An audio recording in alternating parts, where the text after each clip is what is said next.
दोस्तों नमस्कार। मुद्दा है एनआरआई के लिए इतनी सारी सीटें, मतलब हजारों सीटें रिजर्व क्यों रहती हैं, क्यों आरक्षित रखी जाती हैं, जबकि अप्लाई करने वाले एनआरआईज की संख्या काफी कम है। देश में मेडिकल सीटों का टोटा वैसे ही रहता है, कमी रहती है, बहुत मारामारी रहती है। और आप जानते हैं नीट यूजी 2023 की जो कट ऑफ है वो 610 मार्क्स जनरल और ओबीसी रही है। तो क्या इन हजारों आरक्षित सीटों में से कुछ सीटें अगर गवर्नमेंट मेडिकल कॉलेजेस की सीटों में कन्वर्ट कर दी जाएं या नॉमिनल फी की जो सीटें हैं उनमें रख दी जाएं तो कुछ हजार बच्चों को इसका फायदा मिल सकता है? जी हां, निश्चित तौर पर मिल सकता है। आज मैं एक डेटा के साथ आपसे बात करूंगा। जैसा आप जानते हैं, अभिव्यक्ति के माध्यम से हम अवेयरनेस से रिलेटेड जितने सारे वीडियोज हैं और जितने सारे हमारे सिस्टम की खामियां और जितने सारी सिस्टम की चालाकियां हैं जो बच्चों पर भारी पड़ती हैं, जो पेरेंट्स पर भारी पड़ती हैं, उनको उजागर करते हैं। मैं एमएम बलडोदिया अभिव्यक्ति के माध्यम से आपसे मुखातिब हो रहा हूं। आइए आज इस संवेदनशील मुद्दे पे बात करते हैं। टाइटल जैसा आप देख रहे हैं, एनआरआईज के लिए हजारों एमबीबीएस सीटें खाली क्यों रहती हैं।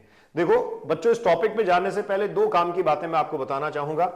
एनआरआईज जो है नॉन रेजिडेंट इंडियंस, एनआरआईज के लिए कुछ सीटें होती हैं। एक दूसरी कैटेगरी और होती है जिसको आप कह सकते हैं एनआरआई स्पॉन्सर्ड। और एनआरआई स्पॉन्सर्ड जो होता है, मतलब जैसे आपका कोई रिलेटिव कहीं अगर बाहर रहता है, वो मदर हो सकते हैं, फादर हो सकते हैं, वो grand mother, grand father, grand parents जो हैं वो हो सकते हैं। इसके अलावा ब्लड रिलेशन में ब्रदर सिस्टर ये सब हो सकते हैं। वो एनआरआईज भी आपको एमबीबीएस सीट स्पॉन्सर कर सकते हैं। हाँ, इस पे आपको पता है फीस ज्यादा लगती है।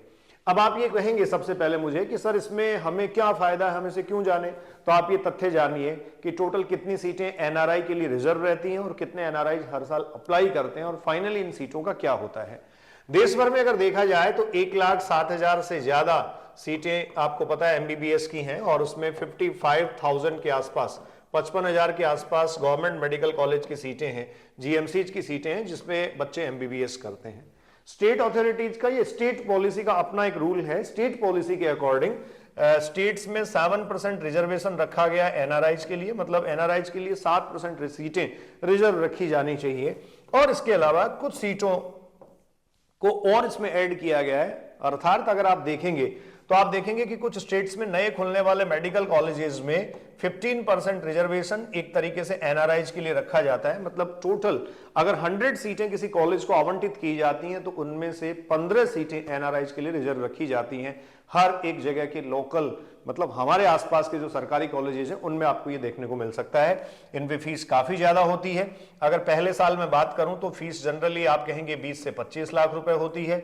अगले साल इन फीस का आंकड़ा जो है वो 18 लाख 20 लाख 25 लाख जो है ये होता है। तो एक तरीके से 1.25 करोड़ 1.5 करोड़ के आसपास ये एमबीबीएस सीट होती है। हजारों सीटें क्यों आरक्षित हैं, जबकि एनआरआई जो अप्लाई करते हैं, जो आवेदन करते हैं और नीट में जो बैठने वाले हैं उनकी संख्या 1000 भी नहीं है, 1000 से कम है।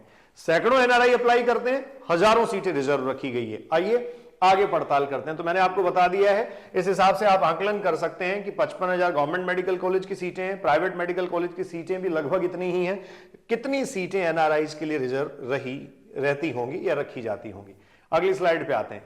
बच्चों ये एक मैंने डेटा लिया है, ये डेटा एनटीए की वेबसाइट ऑथेंटिक लिया गया है। मैं आपको अभी वो नोटिफिकेशन दिखाऊंगा अभी, जिसमें 13 को जो नीट का रिजल्ट इस साल आया था 2023 में जुलाई में, और उस रिजल्ट पे ये सारे डेटा मेंशन किए गए हैं। आपके सामने एक कंडीशन है यहाँ, ये एनआरआई एस्पिरेंट्स हैं। एनआरआई एस्पिरेंट्स 2019 में कितने रहे, 20 में कितने रहे, 21 में कितने रहे, 22 और 23 में कितने रहे। एक कंप्लीट कंपैरिजन हम यहां से कर रहे हैं। आपको जानकर ताज्जुब होगा, सीधा मैं 2023 पे ही आ जाता हूं। इस बार नीट एग्जाम में केवल 952 एनआरआई एस्पिरेंट्स जो हैं वो अपीयर हुए। ठीक है, ये आपके सामने एनआरआईज हैं, नॉन रेजिडेंट इंडियंस।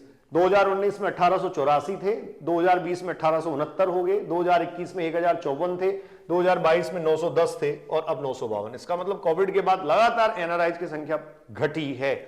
ये ओवरसीज इंडियंस हैं, 675, 732, 564, 564 और ये 742 इस साल हुए। फॉरेनर्स की अगर बात की जाए, जो एनआरआई नहीं है, पूरी तरीके से आप ये कह सकते हैं विदेशी विद्यार्थी हैं, 687, 878, 883, 771 और इस साल 786 बच्चे जो हैं वो एग्जाम में बैठे जो विदेशी हैं, जो हमारे देश के अलावा किसी और देश के हैं। ये हमारे ही हैं लेकिन नॉन रेजिडेंट है, मतलब यहां स्थायी रूप से निवास नहीं करते हैं। अब आपके सामने ताज्जुब भरा आंकड़ा ये है, इन एनआरआईज को एडमिशन मिलता है सिर्फ क्वालिफाइंग मार्क्स पर। क्वालिफाइंग मार्क्स जो है बच्चों, इन क्वालिफाइंग मार्क्स पर ही इनको एडमिशन मिलता है। और जनरल ओबीसी के क्वालिफाइंग मार्क्स इस साल 137 से कम थे, 137 से कम। मैं कह रहा हूं आउट ऑफ 720, मतलब सिर्फ क्वालिफाइंग मार्क्स पर ही एडमिशन मिलता है जिस एमबीबीएस सीट पर। उसके लिए अप्लाई करने वालों की संख्या तो सैकड़ों में है, हंड्रेड्स है, 952। अगर मैं सबको भी क्वालिफाइड मान लूं तब भी आप ये कहेंगे ये बड़ी दिक्कत वाली बात है कि इतने बच्चे रजिस्टर हुए, इतने ही क्वालिफाई कर गए, क्योंकि क्वालिफाइंग मार्क्स ये थे। और इनके लिए कई हजार सीटें, मोटा मोटी अगर आप आकलन करें तो जीएमसीज में 5000 से ज्यादा सीटें इनके लिए आरक्षित रखी गई। क्यों? क्योंकि इन सीटों को बाद में कन्वर्ट किसमें किया जाता है, पहले ये खाली रहती हैं, इसको कन्वर्ट किया जाता है मैनेजमेंट सीटों में या पेमेंट सीटों में। वैसे एक कारण ये भी है एनआरआई सीटें रखे जाने का, इनसे मोटी फीस ली जाती है जो कॉलेज के डेवलपमेंट के काम आती है। लेकिन क्या डेवलपमेंट के लिए इतना ज्यादा मैनिपुलेशन जरूरी है?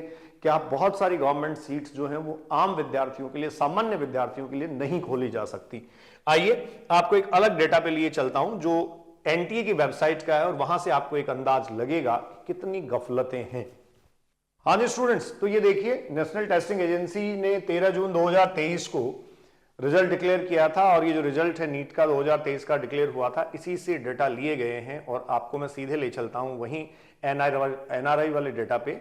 इस बार आपके सामने 2023 में आपको पता है 20,87,462, मतलब करीब 21 लाख बच्चे जो हैं वो रजिस्टर हुए। कितने रजिस्टर हुए थे, कौन सी कैटेगरी के कितने थे, सारी डिटेल आपको यहां मिलेगी। 2019 से लेकर यहां कंप्लीट डिटेल है, ठीक है। अब मैं सीधा ही जो है वो आपको ले चलता हूं। ये न्यू टीजी में जो रजिस्टर्ड, अपीयर्ड, क्वालिफाइड, रजिस्टर्ड हैं, ये मतलब 22 और 23 का कंपैरिजन है, 2022 और 23 का कंपैरिजन है। एनआरआई वाले जिस डेटा पे हम बात कर रहे थे उससे पहले देखो, ओबीसी के लिए परसेंटाइल जो एक तरीके से क्वालिफाइंग है वो 40 परसेंटाइल 116 से 93 और 136 से 107, ठीक है, आपके सामने है। पीछे वाले पेज पे आप देख लीजिए अगर किसी तरीके का कंफ्यूजन हो। ये है आपके पास यूआर ईडब्ल्यूएस के लिए 50 परसेंटाइल, मतलब 715 से 117 रहे, इनका लोवेस्ट रहा 117 पे, हाईएस्ट रहा 715 पे। और एग्जैक्टली यहां नंबर ऑफ कैंडिडेट्स देखिए इतने थे, क्वालिफाइंग क्राइटेरिया 137 नंबर, ठीक है। इधर आप ओबीसी के लिए देखेंगे तो क्वालिफाइंग क्राइटेरिया 136 से 107, मतलब 107 नंबर, एससी एसटी के लिए 107, और इसके बाद में फिजिकल हैंडीकैप्ड जो है उनके लिए ये क्वालिफाइंग क्राइटेरिया है। तो अल्टीमेटली अगर देखा जाए तो 137 मार्क्स से नीचे की सीटों की मैं बात कर रहा था जिन पे उनको एडमिशन मिलता है। ये स्टेट वाइज डेटा है, इस पे आपको नहीं जाना। और अब मैं आपको ये दिखाने जा रहा हूं, ये देखिए एनआरआईज के लिए क्या इसमें होता है। हाँ जी स्टूडेंट्स, तो अभी आपने क्वालिफाइंग क्राइटेरिया देखा। क्वालिफाइंग क्राइटेरिया के बाद देखिए आपकी एनआरआई स्टूडेंट्स जो हैं वो कितने रजिस्टर होते हैं, फॉरेनर्स कितने रजिस्टर होते हैं। डेटा आपके सब सामने है, मैंने पहले भी ये मेंशन किया था। ये देखिए इंडियन इतने रजिस्टर हुए नीट यूजी 2022, तो हम सीधा 2023 की बात कर लेते हैं। ये आपके सामने एनआरआई का कॉलम है। एनआरआई क्वालिफाइड 852 तो अपीयर हुए थे, और क्वालिफाइड कितने हुए, सिर्फ 533।